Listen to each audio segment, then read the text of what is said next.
Yes, this is Tuesday, July 23rd, 2019. This is Eric Orff from New Hampshire Fish and Wildlife.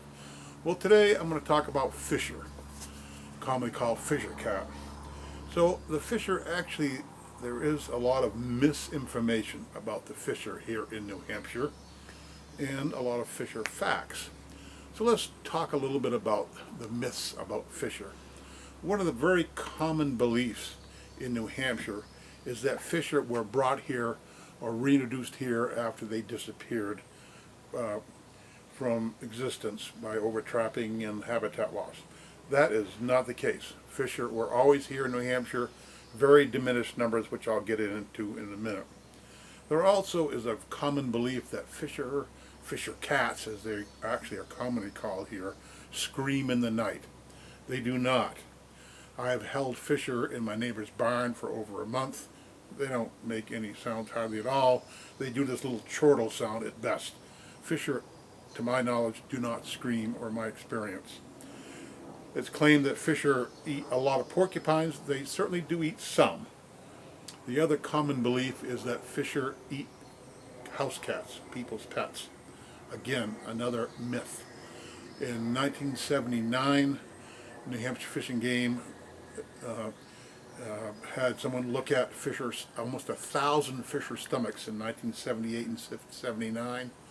There were only one set of any cat hairs whatsoever in 1,000 fisher stomachs. So myth number 3, that fisher commonly eat house cats.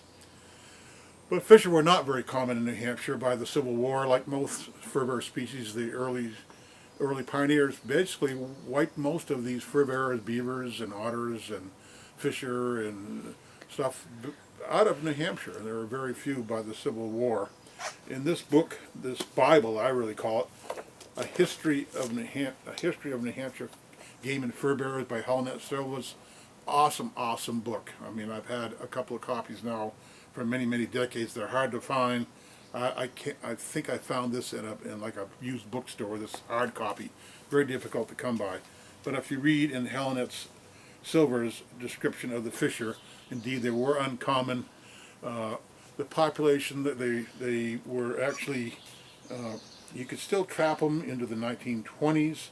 There was a 6-month season.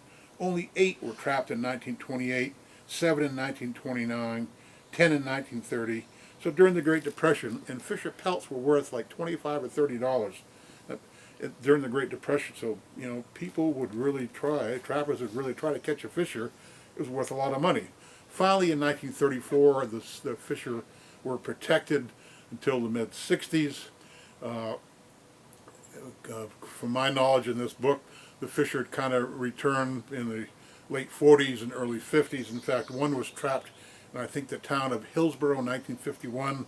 And according to this book, the person that observed that felt that that was probably the first fisher trapped in Hillsborough since colonial times. So basically they were wiped out and slowly came back in the 50s, 60s, and by the 1970s they were quite common. In fact, by the late 70s, almost 700 or 800 a year were being taken by trappers in New Hampshire during the 1-month December fisher trapping season. So fisher are now relatively common, although if you look at the New Hampshire Fish and Game every year puts out a wildlife harvest report, the deer kill, the turkey kill, and bear kill. Interesting here is just 8 years ago in the 2010 season, December of 2010, 339 fisher were taken.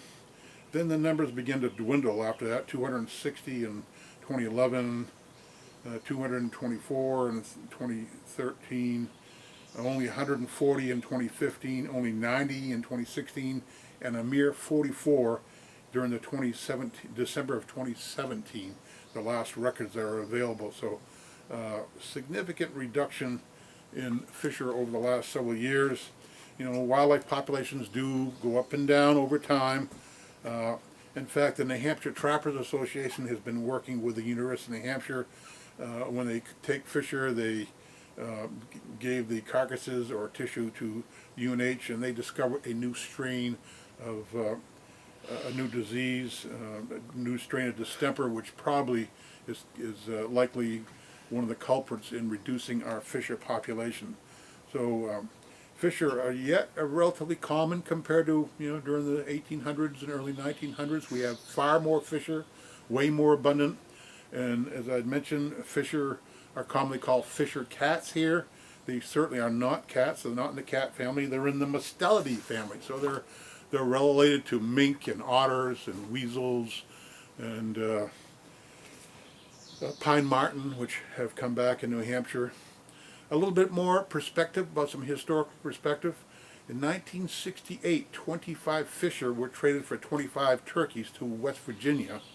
Unfortunately, there were some really tough winters, and also where the turkeys were released in New Hampshire at the time, they were thought to be a bird of the big deep woods, so I think they were released around Pawtucket State Park and did not thrive. And as far as my memory serves me, they basically disappeared. And not till 1975, when 25 turkeys were required from New York, that did the turkey reintroduction effort work. But the fisher thrived in West Virginia. But since then, when I became the fur bearer biologist in about 1980, I also in the early 90s shipped numbers of fisher to Connecticut to bolster a very small population for a period of 2 years, 20-something fisher. I recall moving in the early 90s to Connecticut. And then in 1994, Pennsylvania wanted to restore the population where they were extirpated over 100 years before there with loss of habitat and overtrapping, as occurred so many places during the early 1800s. And in 1994, it began the restoration effort. So again, working with the New Hampshire Trappers Association and the New Hampshire Trappers, they would go around during the month of December, set live traps and catch live fisher. I would go around, collect the fisher, and take them to the Manchester airport, the air cargo, at 3:45 in the morning in these plastic tubes about 1.5 feet long. I'd put an apple in there to give the fisher something, some moisture and something to eat.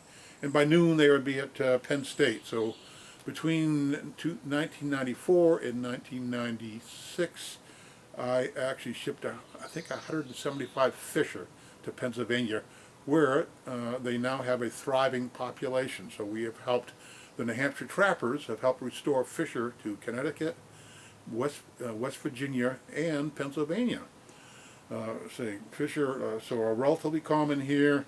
We still have a month-long season in December and a hunting season in January, but almost all the fisher are taken by trappers. And the trappers have worked very closely with the New Hampshire Fish and Game Department to help restore them elsewhere and to look for causes for their decline. So yeah, fisher are the animal of great mystery here in New Hampshire, and an animal that I've come to really respect and enjoy seeing a fisher track in the snow in the winter time. So they have a unique smell, by the way, because I handle so many. I know what their fragrance is. They have a unique smell, so I can be hiking in the woods in the wintertime, and hey, I can smell a fisher had been through here the night before. So they have a unique fragrance, which if you handle them or handle pelts, you'll come to learn. So yes, fisher are common across New Hampshire. Numbers are down right now. Don't know exactly why, probably this distemper virus, but the mysterious fisher is an animal that is a very important part of New Hampshire.